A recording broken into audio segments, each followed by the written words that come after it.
नमस्कारः अहमश्वी गणसर PSS किंचर YouTube channel पक्षतः भवतां भवतीनां च सर्वेषां हार्दं स्वागतं करोमि।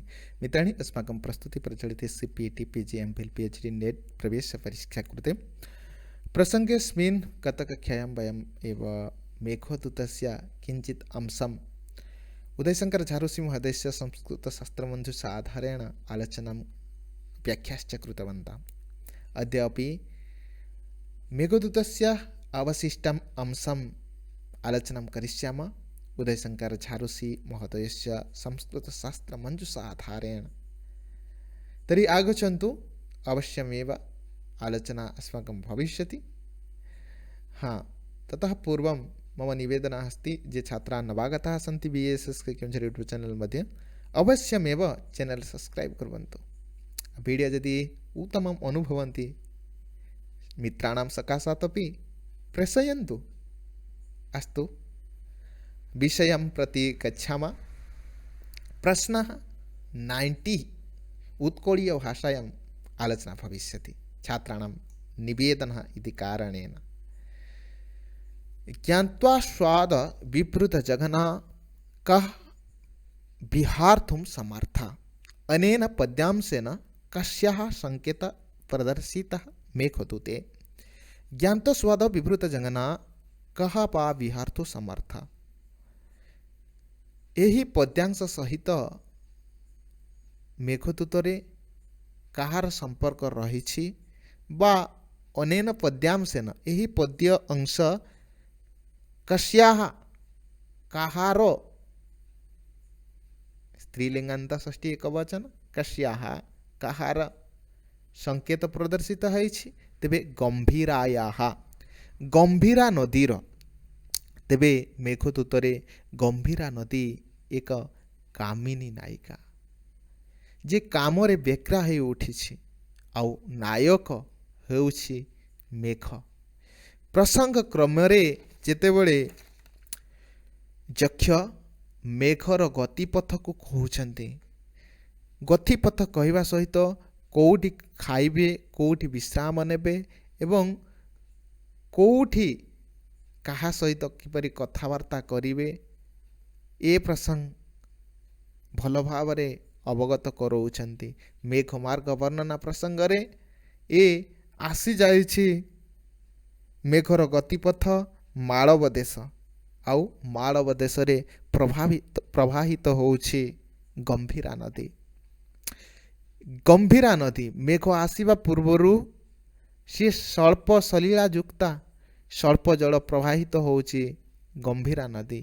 तेबे ताकू नायिका भाव में चित्रित करछन्ति। आ महाकवि कालिदासंकर ए विशेषता मेघदूतरे निर्जीव वस्तु द्रव्य गुड़ी को सजीव भाव में चित्रित करी जो नमूना कवित्व शक्तिर प्रदर्शित करछन्ति महाकवि कालिदास। अन्य अन्य काव्य रे ताहा से प्रकार प्रतीत हुए नाही।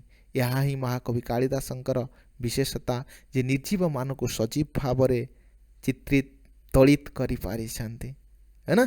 तो प्रसंग क्रम रे जेतेबेले यक्ष मेघ को मेघर गतिपथ कहउछन्ति, मेघ जाई पहुँचीब मालव प्रदेश, सेठी गंभीरा नदी प्रवाहित होउतबो। आउ से नायिका कामिनी नायिका बहुत दिन हेला मेघ जेहेतु जाई नाही तो गंभीरा नदी किपरि बा पूर्ण गर्भा हेब, मिलन किपरि बा हेब जे पर्यंत जाई नाही। एणु मेघ को कहउछन्ति, हे मेघ तुमे जाई पहुँची जीव मालव प्रदेश, मालव प्रदेश रे गंभीरा नदी को पाइब, देखिब से स्वल्प सलीला युक्ता हेइतबो। जेहेतु वर्षा हे नाही से किपरि बा तार जल राशि से प्रकार नदी रे रहिब, है ना। तेबे ताको किपरि महाकवि कालिदास वर्णना करुचन्ति। तस्याः किंचित करधृतमिव प्राप्तवान् नीरसाखां नीत्वा नीलं सलिलवसनं मुक्तोऽधरं नितमं प्रस्थानं ते कथमपि सखे लम्बमानस्य भावी ज्ञात्वा स्वाद विवृत जंगना कह बा विहार्थो समर्थ। हे मेघ तमे जाई जेतेबेले गंभीरा नदी निकट को पहुँची जीव मालव प्रदेशर, सेतेबेले देखिब नील सलिलम वसन मुक्त अधरम नितंबम नीत्वा। हे मेघ से गंभीरा नदी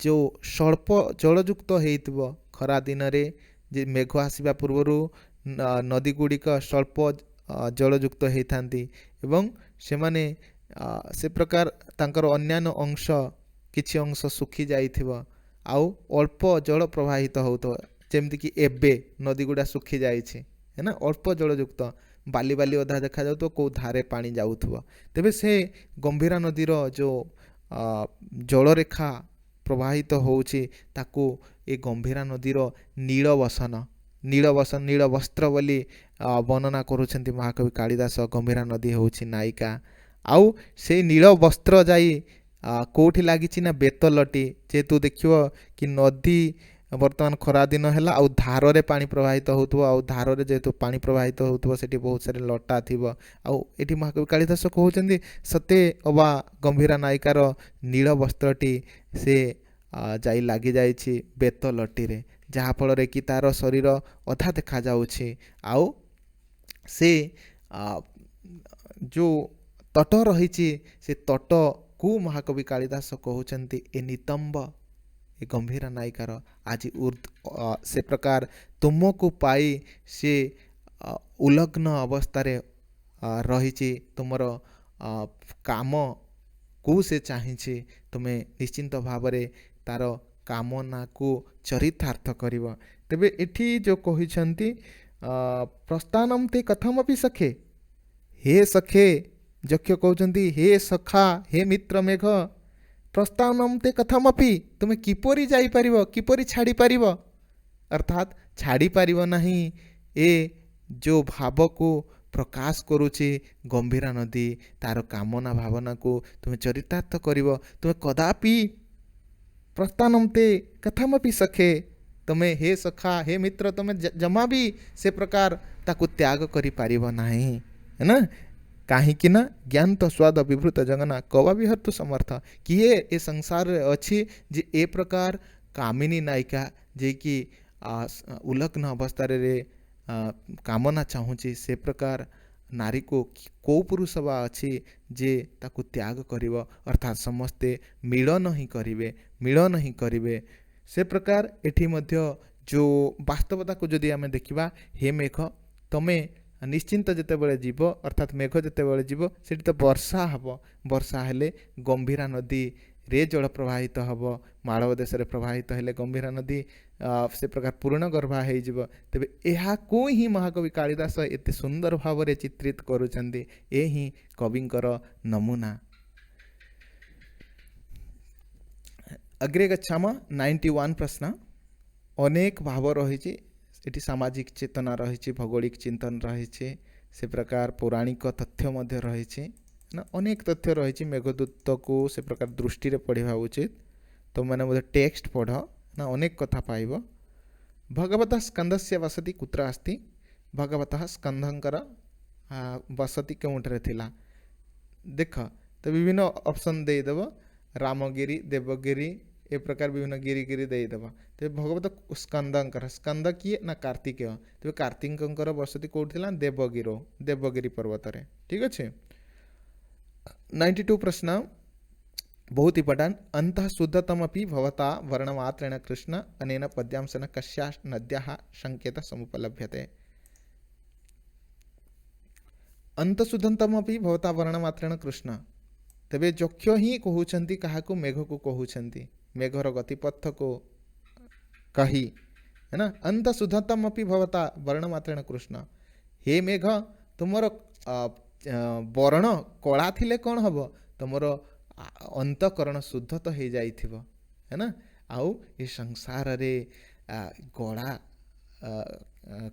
कला गरा ये जो भेद रही ये कला ये गरा ये जो भेद रही से कौन मिल तुम जदि अंतकरण शुद्ध थी है ना अर्थात अंतकरण जो व्यक्तिर शुद्ध थी से कला हो कि गरा हो संपूठी आदर पाइब एणु हे मेघ तमें से प्रकार सरस्वती नदीर जल को पान करिब एवं सरस्वती नदीर जल को पान कले तुम अंतकरण शुद्ध हो पवित्र हो तुम्हें कला वर्ण देखा गले कौन हम तुम हृदयटा पूरा पवित्र थी ए प्रकार वर्णन बहुत सुंदर वर्णन। तेबे एठी जो आध्यात्मिकता रही बा सरस्वती नदी जो केते पवित्र तमा नदी तार जल किपरि शुद्ध पान कले अंतकरण शुद्ध हो जाए ताकू वर्णना करने पाई महाकवि कालिदास सुंदर सूक्तिटीए मेघदूतरे प्रयोग करिसेंती। ए कुरुक्षेत्र रे प्रवाहित कुरुक्षेत्र मेघ जाई पहुँची जीव ए प्रकार यक्ष निर्देश देउछंती एवं सेठी जो प्रवाहित होची सरस्वती नदी विषय रे वर्णना करुछंती। हित्वा हाड़म अभिमान रसाम रेखिं लचनांका बंधु प्रीत्या समर विमुख लांगड़ीया शिसेवे कृत्वा तासाम अभिमपगपाम सम्य सरस्वतीनाम अंतशुद्धतमपि भविता वर्णमात्रेण कृष्णः। तेबे ऐतिहासिक नुह तो ये पौराणिक तथ्य को दे से प्रकार वर्णना करुछंती। महाभारत कथा टिके आलोचना कर दउछंती महाकवि कालिदास। सरस्वती नदीर जल किपरि जे पवित्र आउ ताकू पान कले किपरि अंतकरण शुद्ध हो जिवो किपरि पवित्र हो जिवो ए संपर्क रे ए जो बलराम रहिछंती बलराम जी की चाहूथिले ए कौरव एवं पांडव मध्य युद्ध कदापि न हो कारण तांकर उभय पक्ष थिले मित्र बंधु से चाहूथिले शांति प्रतिष्ठा हो। जेतेबेले अनेक प्रयास करी विफल हेले से सेठारे सेठारु विदाय नेले कहले ए युद्ध रे मो अंशग्रहण करिवे नाही काहाकू समर्थन काहाकू असमर्थन करि पारिबि नाही काहा सपक्ष काहा विपक्ष हो पारिबि नाही मु ए युद्ध रे कदापि अंशग्रहण करिबि नाही ए प्रकार कही से तीर्थयाटन करिसंती। प्रसंग क्रम रे जाई पहुँची जाइसंती सूतमुनिकर आश्रम रे। सूतमुनिकर आश्रम रे पहुँचीबा समय रे से प्रकार अनेक मुनि ऋषि सेठारे थिले समस्ते सत्कार करछंती पूजा करछंती परंतु सूतमुनि से प्रकार ये बलराम को से प्रकार यथोचित सम्मान दे नाहंती फल बलराम रागी जाई एक कुश घास सूतमुनि को बध करिसेंती। बध करिबा द्वारा से ब्रह्म हत्या दोष रे पड़िसेंती एवं ब्रह्म हत्या दोष रे पापी हे से कबलित होइछंती नरकगामी हेबे। तेबे ए प्रकार प्रसंग रे से निजर प्रिय जो सुरा को मध्य छाड़ी देइछंती समर विमुख हो जाइछंती से युद्धरू आउ अंशग्रहण करुनाहंती आउ से जाई से प्रकार सरस्वती नदीर जल को पान करुछंती। पान करिबा द्वारा पीवा द्वारा से प्रकार जो सूतमुनि को बध करथिले से ब्रह्महत्या दोषरू से मुक्त होउछंती। तबे ए पौराणिक आख्यान जेहेतु बलराम ब्रह्महत्या दोषरू मुक्ति पाइले सरस्वती नदीर कुरुक्षेत्र प्रवाहित होता सरस्वती नदीर जल को पान करी तेबे हे सम्य हे सज्जन मेघ को कहउचंती यक्ष हे सम्य हे सज्जन सरस्वती नाम अंत शुद्धतम भी भवता वर्ण मात्रेण कृष्ण तमे से प्रकार पवित्र सरस्वती नदीर जाल जल को पान करिब जहाँफल तुम अंतकरण शुद्ध हो तुम्हें वर्ण मात्रेण कृष्ण कला थिले कौन हम कला गरा भेदभाव कौन मिल जदि अंतकरण शुद्ध रही मनुष्यर तेबे निश्चिंत से सबुठारे पूजा पाइब। तेबे प्रसंग मध्य बहुत इम्पोर्टाट प्रसंग सामाजिक चेतना रही आम विशेष समय किए गरा कला देखी ए प्रकार भल व्यवहार खराब व्यवहार बा मधुर काटु कथा कही था परंतु से नुह व्यक्तिर अंतकरण शुद्ध अच्छे जदि से ही सबकि तेज सरस्वती नदीर ये पवित्रता को व्यक्त करुछंती महाकवि कालिदास। आगू जा अनेक कथा रही तुम मैंने पढ़ ताकू।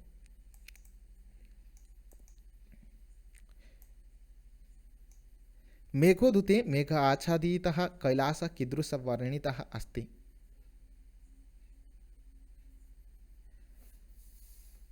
मेघोदूते मेघ आच्छादित कैलास कीदृश वर्णित अस्ति।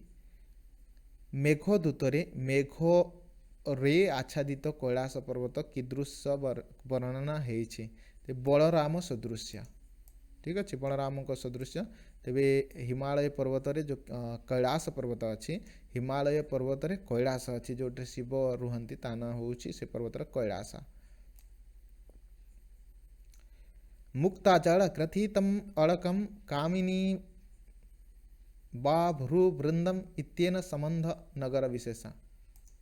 ଏଠି କୁହାଯାଇଛି ମୁକ୍ତ ଜଳ ଗ୍ରଥିତମ ଅଳକମ, ଅଳକମ ନାମ ଅଳକା ନଗରୀ। ଠିକ ଅଛି। बेले बेले देखिए जो प्रश्न थाए से उत्तर निहित थाए। 95 प्रश्न मेघदूते यक्षस्य गृह सम्मुखे कह वृक्ष। बहुत समय प्रश्न टी आसी मेघदूते यक्षस्य गृहे यक्ष गृह से सम्मुखे मेघदूत यक्षर गृह सम्मुखें कौ वृक्ष रही मंदार वृक्ष। यक्ष गृह से सम्मुखे कीदृक् पर्वत दृश्यते। यक्षर गृहर सम्मुखें कि प्रकार पर्वत देखा जाए उत्तर मेघर रही है ना इंद्रनील पर्वत। जानिबा विषय उत्तर मेघर रही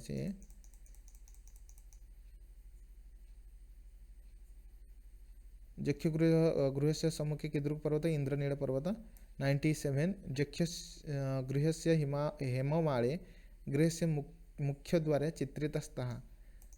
यक्ष गृह से हेममाळे यक्ष गृह हेममाळीर गृहर मुख्य द्वार रे चित्रोतौ स्तः। दुईटी चित्र जो रही चित्र दुईटी जो रही कौन कौन शंख पद्म है। प्रश्न 98 यक्षिणी विशालाक्षी साप दिवसानां गणनां केन माध्यमेन करति। यक्षिणी विशालाक्षी साप दिन गुड़ी को कहा द्वारा गणना करुला पुष्प माध्यमेन। ठीक अच्छे पुष्प द्वारा से गणना करुला साप दिन गुड़ी को अभिशाप दिन गुड़ी को। यक्षस्य शापान्त कदा भवति देव उत्थापिन्याम् एकादश्यां। नीचे ही गच्छति उपरि ही च दशचक्र नेमिक्रमेण सुक्तिर्यं कस्मिन् ग्रन्थे समुपलभ्यते। मेघदूते। मेघोदूतं कीदृशकाव्यं गीतिकाव्यं संदेशकाव्यं लघुकाव्यं खंडकाव्यं।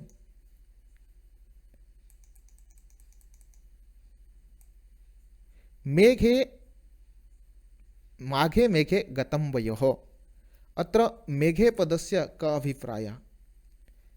तबे ये सूक्ति बहुत इंपोर्टेंट बहुत समय यहाँ को प्रयोग करती से प्रकार संस्कृत विद्वान माने माघे मेघे गतं वयः अर्थात ये प्रकार महाकवि कालिदासंकर मेघदूत आउ महाकवि माघंकर क्षमता महाकवि कालिदासंकर मेघदूत एवं महाकवि माघंकर शिशुपालवधम ताकू अध्ययन करी कौन सी एक विद्वान कहउछन्ति माघे मेघे गतं वयः। माघे अर्थात माघ काव्य शिशुपालवध आउ मेघे अर्थात मेघदूत ये काव्य पढ़ी पढ़ी मु बुढ़ा हो गली किछि मते से प्रकार अवगत हैला नाही है ना। तेबे ए प्रकार मोर बयस सरीगला देख ये कहबार अभिप्राय माघे मेघे गतं वयः ए प्रकार बयस सरी ए प्रकार कहवा निंदा अर्थ रे नुह जी से विद्वान जनक कहउछन्ति जे महाकवि माघंकर शिशुपालवधम आउ महाकवि कालिदासंकर मेघदूतम एपरी चमत्कार कृति जहाँ को पढ़िबा द्वारा केबे से प्रकार विरक्त मनोभाव आसे नाही। जेते आमे पढ़ू नुआ नुआ नुआ नुआ रस ही आनंद ही आनंद आनंद ही आनंद आनंद ही आनंद मिले। एणु मोर बयस सरीगला आउ मेघ काव्य आउ माघ काव्य ए दुई गोटी काव्य पढ़ी पढ़ी मोर बयस सरीगला हेले एठी जेते रस रही काव्य रस से रस को मु संपूर्ण भाव में आस्वादन करि पारि नाही बा से रस गुड़ी को मु भोग करि पारि नाही है ना। तेबे मेघे माघे गतं वयः माघे मेघे गतं वयः है ना। ये प्रकार निंदा अर्थ रे नुह प्रशंसा अर्थ रे।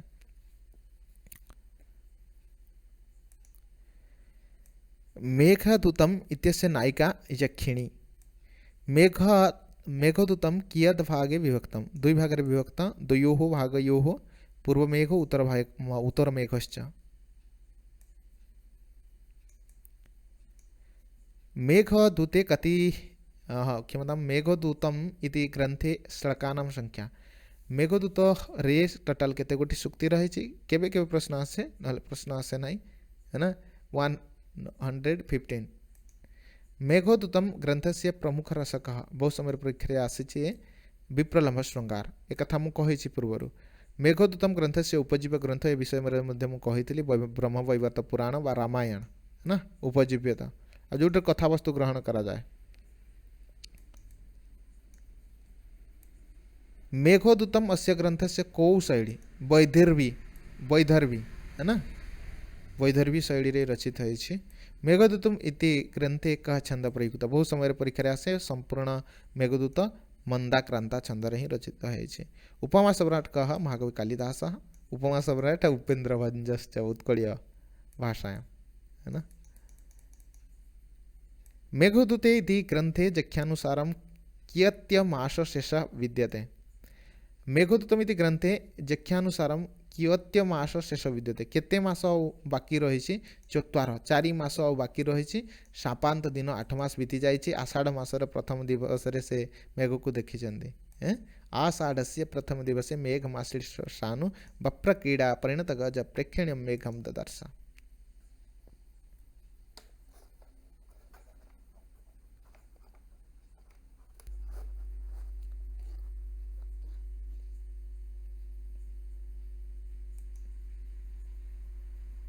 बैटरी चार्ज लो हो गला टिके चार्ज बस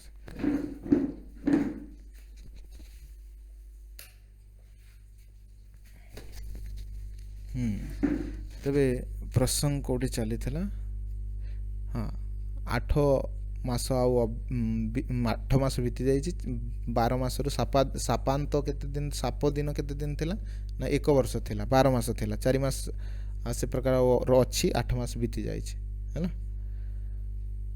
112 प्रश्न मेघदूतम ग्रंथे यक्षिणी साप दिवस गणना कया क्रियते पुष्पे एक कहले।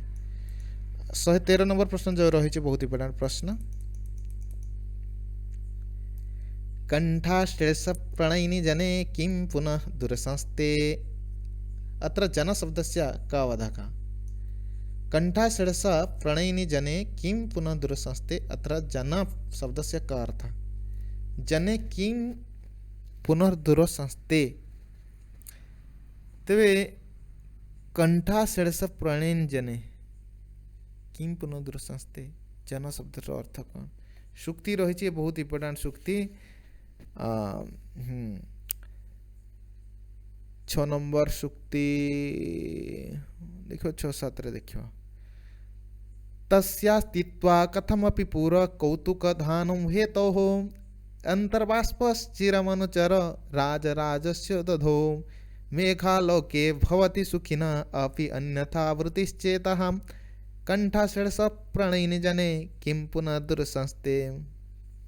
मेघ जिते आषाढ़ मासर प्रथम दिवस आसी जिते आकाश रे कलाहांडिया मेघटी देखी एवं भावुचंदी से मेघ द्वारा संदेश पठेबे अलका नगरी को निजर प्राणप्रिय पत्नी पाखक विशालाक्षी पाखक से समय रे कौन सी मते से धैर्यर सहित छिड़ा होती मेघ सम्मुख अंतर्बाष्प चिर मनुचर आउ जो अंत बाष्प जो लुह सब बाहरी जाऊँगी ताकू से प्रकार चापी दौरान कहीं ना मेघालोके भवति सुखिना मेघालोके भवति सुखिना अपि अन्यथा वृत्तिश्चेतः।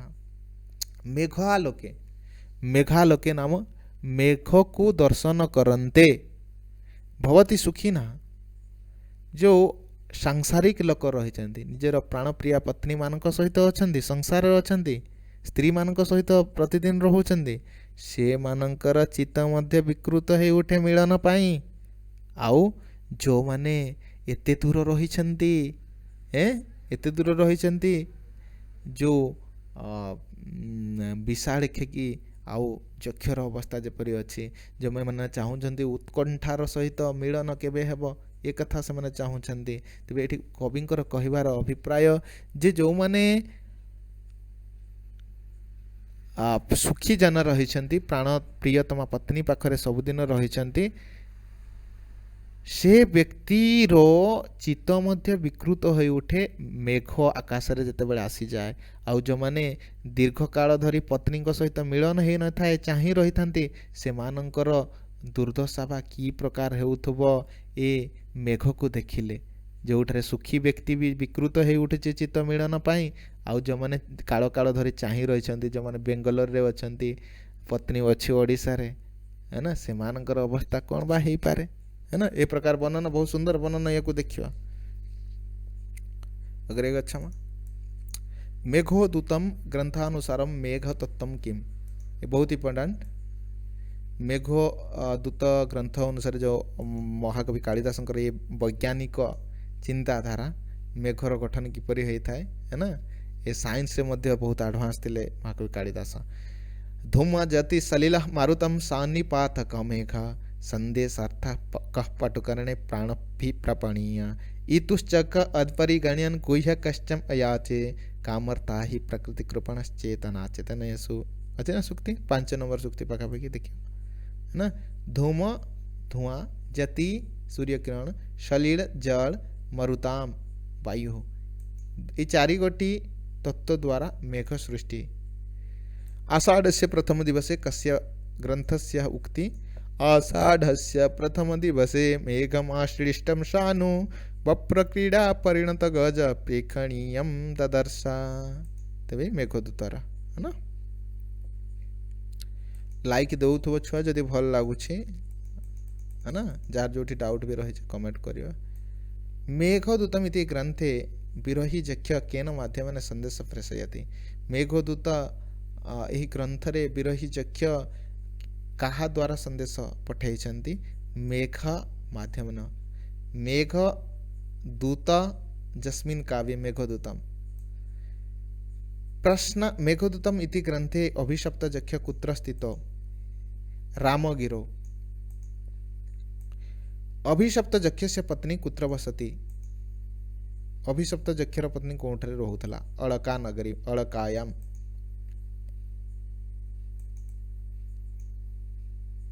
119 मेघदूतस्य पूर्वमेघे कति श्लोकाः सन्ति कहि सार्याणि 63 मेघदूतस्य उत्तरमेघे 52 श्लोकाः विद्यन्ते मेघदूत इति ग्रंथ उपरि अधुना पर्यन्तं कतिषु भाषासु टीका विद्यते बहुत इंपोर्टेंट मेघदूतम इति ग्रंथ उपरि अधुना पर्यन्तं मेघदूत को आधार करी बा मेघदूत उपरे वर्तमान केते गोटी भाषा रे टीका रही 18 भाषासु 18 गोटी भाषा रे टीका ए मेघदूतर रही है ना ए पर्यंत धनपति कुबेरस्य नगरी कुत्र अस्ति धनपति कुबेर अळका नगरीर अधिपति कुबेरम कः अदसत् कुबेरम कम अदसत् ब्रह्मारः गीतिकाव्ये कस्य वर्णनं भवति गीतिकाव्ये कस्य वर्णनं भवति जीवनस्य एकपक्षस्य गोटिए जीवनर पक्षर बा गोटे जीवनर विषय रे आलोचना करा जाय गीतिकाव्य रे कश्चित् कांता विरह गुरुणा स्वाधिकार प्रमत अत्र श्लोकः श्लोके कः छंद मंदाक्रांत संपूर्ण मेघदूत मंदाक्रांत छंद रे रचित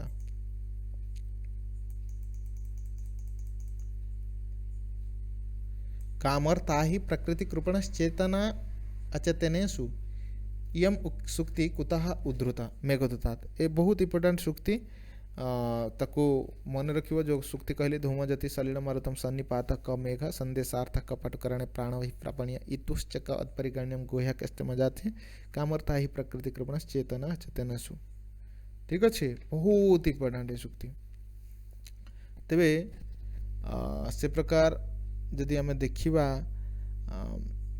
ये कह जाऊे जे कामर्ता ही प्रकृति कृपण चेतन अचेतनसु जो मैंने कामी लोक क्या पाइबा चाहूता किसी जिनस को पाइबा चाहूता से माने से प्रकार किए चेतन किए अचेतन से निर्णय करने सक्षम हमें ना से शक्ति तांकर दूरे ही जाए से शक्ति को हराई बसंती चेतन अचेतन को निर्णय कर शक्ति हराई बसंती को माने ना जो मैंने कामी लोक रही जमीक जक्ष जक्ष जक्ष मेघ को संदेश नेबाई कहूँ अरे जी जी जड़े जड़ जी ଯାହାର ଜୀବନ ନାହିଁ ସେ କିପରି ବା ସନ୍ଦେଶ ନେଇପାରିବ। ସନ୍ଦେଶ ନେବା ପାଇଁ, ଚିଠି ନେବା ପାଇଁ ସେ ପ୍ରକାର ନିପୁଣ ପଟୁ ବ୍ୟକ୍ତି, ଏକ୍ସପେରିଏନ୍ସ ଥିବା ଆବଶ୍ୟକ। ସେ ପ୍ରକାର ଜୀବିତ ବ୍ୟକ୍ତି ସେ ପ୍ରକାର ସନ୍ଦେଶ ବାହକ ହେଇପାରିବେ।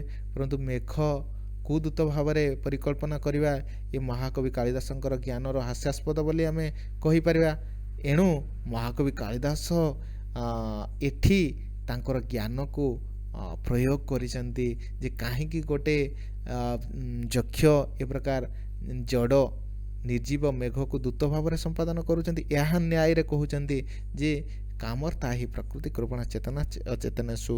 ଯେଉଁମାନେ କାମୀଜନ ଅଛନ୍ତି ସଂସାରରେ, କାମୁକ ଜନ, ସେମାନେ ତାଙ୍କର ଚେତନ ଅଚେତନ ଏ ନିର୍ଣ୍ଣୟ କରିବାର ଶକ୍ତିକୁ ହରାଇ ବସନ୍ତି। ଠିକ୍ ଆଜି ଯକ୍ଷ ସେ ପ୍ରକାର ନିଜର ଚେତନ ଅଚେତନ ନିର୍ଣ୍ଣୟ କରିବାର ଶକ୍ତିକୁ ସେ ହରାଇ ବସାଇଛି। କାମନ୍ଧା ନୈବ ପଶ୍ୟତି ଜନ୍ମାନ୍ଧ ନୈବ ପଶ୍ୟତି। ଏ ସଂସାରରେ ଯେଉଁମାନେ କାମୀ ଲୋକ ଅଛନ୍ତି ସେମାନେ କେବେ ଦେଖିପାରନ୍ତି ନାହିଁ। ଯେପରିକି ଜନ୍ମରୁ ଅନ୍ଧ, ଜନ୍ମାନ୍ଧ କେବେ ଦେଖିପାରେ ନାହିଁ।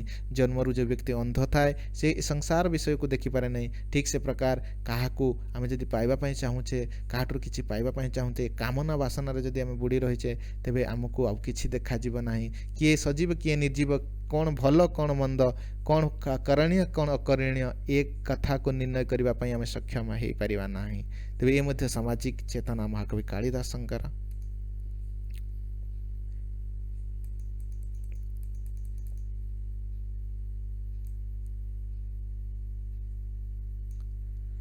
ରିକ୍ତ ସର୍ବଃ ଭବତି ହି ଲଘୁ ପୂର୍ଣ୍ଣତା ଗୌରବାୟ ଇୟଂ ଶୁକ୍ତି କୁତହୁଦ୍ରୁତ ମେଘଦୂତ।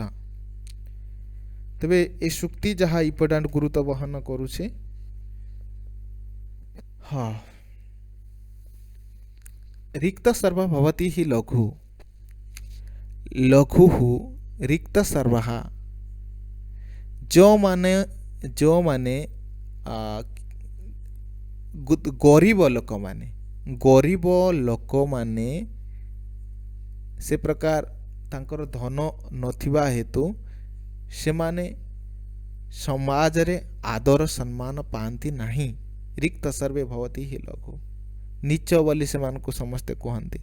ପରନ୍ତୁ ପୂର୍ଣ୍ଣତା ଗୌରବାୟ, ଯେଉଁମାନେ ଧନୀ ଲୋକ ଅଛନ୍ତି ତାଙ୍କର ଗୌରବ ରହିଥାଏ ସମାଜରେ। ତେବେ ଏଠି ମହାକବି କାଳିଦାସ ସେ ପ୍ରକାର କହୁଛନ୍ତି ଯେ ସେ ପ୍ରକାର କେଉଁ ନଦୀ, ସେ ନଦୀର ଟିକେ ମୋ ସ୍ମରଣରେ ଆସୁନାହିଁ, ନିଶ୍ଚିନ୍ତ ମୁଁ କହିବି ପରବର୍ତ୍ତୀ କ୍ଲାସ୍ରେ। ରିକ୍ତ ସର୍ବଭବତି ହି ଲଘୁ। ତେବେ ଯେତେବେଳେ ମେଘ ବର୍ଷା କରି ସେ ପ୍ରକାର ହାଲୁକା ହେଇଯାଇଛି, ପବନ ତାକୁ ଉଡ଼େଇ ନେବ। ଏଣୁ ଏଠି କହୁଛନ୍ତି ଏ ସଂସାରରେ ଯେଉଁମାନେ ହାଲୁକା ଥାନ୍ତି, ନୀଚ ଥାନ୍ତି, ଯେଉଁମାନେ ରିକ୍ତ ଥାନ୍ତି ସେମାନେ ଲଘୁ, ନୀଚ ବୋଲି ସମସ୍ତେ କହନ୍ତି। ପୂର୍ଣ୍ଣତା ଗୌରବାୟ, ଆଉ ପୂର୍ଣ୍ଣ ଯେଉଁମାନେ ଅଛନ୍ତି ତାଙ୍କର ଗୌରବ ବଢ଼େ। ଏଣୁ ହେ ମେଘ, ତୁମେ ଯଦି ଜଳ ବର୍ତ୍ତମାନ ପାନ କରିବ ତେବେ ତୁମର ଓଜନ ବଢ଼ିଯିବ। ଆଉ ପବନ ଯେଉଁ ତୁମକୁ ଠେଲି ନେବା କଥା ସିଏ ଆଉ ତୁମର ଏ ପ୍ରକାର ପୂର୍ଣ୍ଣତା ଦେଖି, ତୁମର ଗୌରବକୁ ଦେଖି ସିଏ ଆଉ ତୁମ ବିଷୟରେ କିଛି କହିପାରିବ ନାହିଁ ବା ତୁମକୁ ଦିଗ୍ଭ୍ରଷ୍ଟ କରିପାରିବ ନାହିଁ, ହେ ନା। ତେବେ ବହୁତ ବଢ଼ିଆ ସୂକ୍ତି ରହିଛି, ତୁମମାନେ ମଧ୍ୟ ଏହାକୁ ଦେଖିବ। ଆଉ ମୁଁ କହିବି କେଉଁ ନଦୀରୁ ଜଳପାନ କରିବା ପାଇଁ କୁହାଯାଇଛି। मेघस्य यात्रा समये वामपार्श्वे कस्याध्वनि भवति। चातकस्य, चातक पक्षी मानकर शुभ शंकुन बोली आम कहीपर है ना, जो शंकुनी शास्त्र हिसाब से।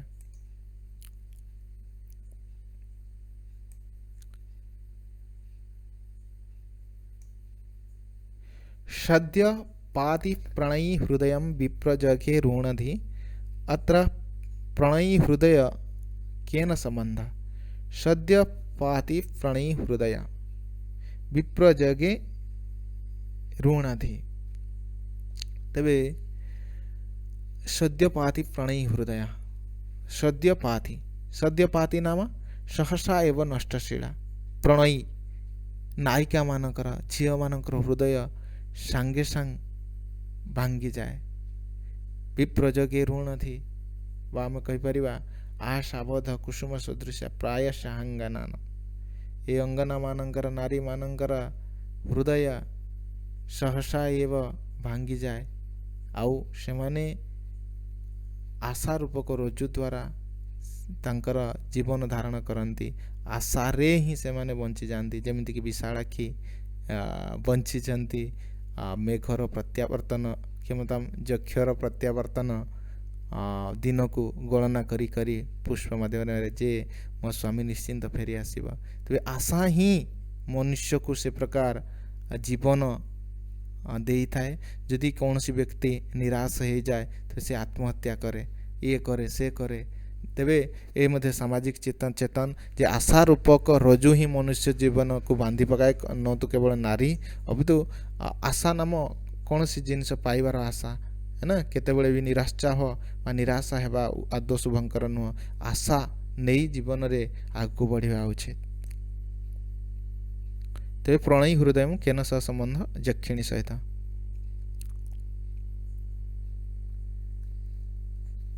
ତା ପରବର୍ତ୍ତୀ ସୂକ୍ତି ପ୍ରାପ୍ତେ ମିତ୍ରେ ଭବତି ବିମୁଖ କଃ ପୁନଃ ଯଥୋ ଉଚୈ यत्र यत् शब्देन कस्य ग्रहणम आम्रकूटस्य। तेबे आम्रकूट पर्वत हेउछि मेघर मित्र है ना। तेबे एटी बहुत बढ़िया सूक्तिटे रही जोटी कि आमे कहि परिबा जे किपरि गोटे बंधु को आमे सत्कार करथाय से कथा कहा जाउछि। तेबे मेघ जेतेबेले जाई आम्रकूट पर्वत रे पहुँची जीव सेतेबेले से प्रकार आम्रकूट पर्वत ये मेघ को मुंडाई नेब है ना। मुंडाई नेब अर्थात मुंडरे बसैब, मेघ भी जाइकी लागिजिब है ना। काहींकी जदि आमे कहिबा ये आम्रकूट पर्वतर बंधु होउछि मेघ। पूर्वर दबाग्नि बा वनाग्नि रे जेतेबेले जळु थाए आम्रकूट पर्वत, ये मेघ परा जाई सेठी पानी वर्षा कराई से मेघ जो आम्रकूट पर्वत को शांत करती। एणु ये पूर्व ऋण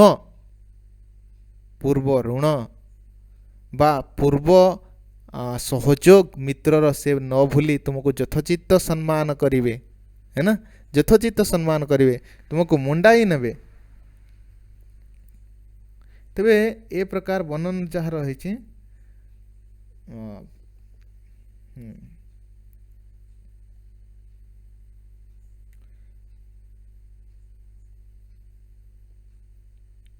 हाँ हाँ ताको पठाई थी। हाँ हाँ हाँ कौन प्रसंग कहते आम्रकूट पर्वत। तेबे दबाग्नि जो पूर्वर जलुथुब ए मेघ ताको प्रशमित करे। एणु एमाने दुई जन भल बंधु मेघ जाई जेतेबेले आम्रकूट पर्वत पहुँचब से मुंडाई नेब अर्थात मुंडरे बसे उपयुक्त सम्मान देव।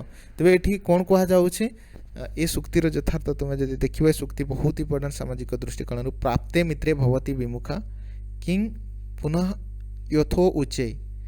ए संसार रे गोटे नीच व्यक्ति गरीब व्यक्ति जदि तार मित्र उपकार करि थाए केबे आउ से मित्र घर को आसे ता घरे किछि नथिबो हेले मध्य से बहुत सम्मान करिबो से व्यक्ति को मित्र को तार पूर्व उपकार को स्मरण करी। जो मैंने गरीब लोक भी अछंती है ना, से गरीब लोक जदि को बंधु ताको सहयोग करिछि आ से बंधु ता घर को आसुछे तेबे से घरे जहाँ जिनिस नथिबो ताको आनी से ताको से प्रकार परिचर्या करी सत्कार करी ताको सम्मान करिबो।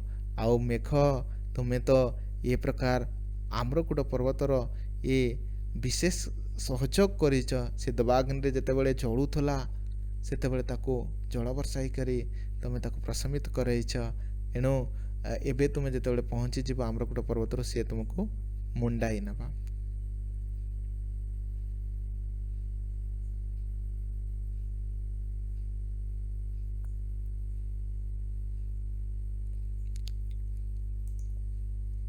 वीडियो भी बहुत लंबा है जीव।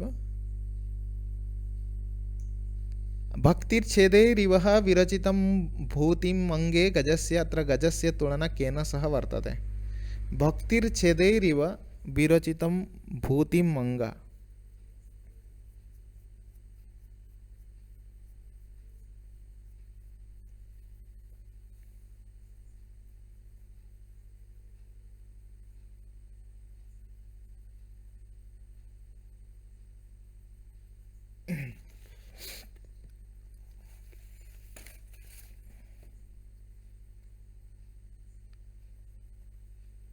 ତେବେ ଏ ବିନ୍ଧ୍ୟା ପର୍ବତର ସମ୍ପର୍କରେ ମହାକବି କାଳିଦାସ ବର୍ଣ୍ଣନା କରୁଛନ୍ତି। ଭକ୍ତିର୍ ଛେदैରିବ ବିରଚିତାମ୍ ଭୂତିମ୍ ଅଙ୍ଗେ ଗଜସ୍ୟ।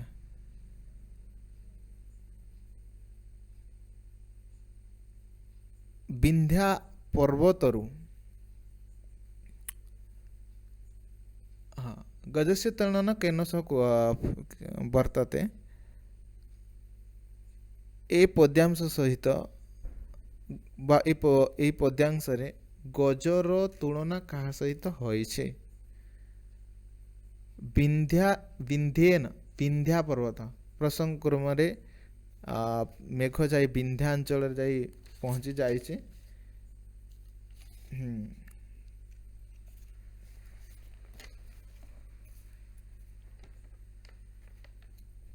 ତେବେ ଏପର୍ଯ୍ୟନ୍ତ ଥାଉ, ଭିଡ଼ିଓ ବି ଲଙ୍ଗ ହେଇଗଲାନି। ଆଉ ଯାହା ତଥ୍ୟ ରହିଛି ତାକୁ ଭଲ ଭାବରେ ନେକ୍ସଟ କ୍ଲାସରେ ଆମେ ଆଲୋଚନା କରିବା।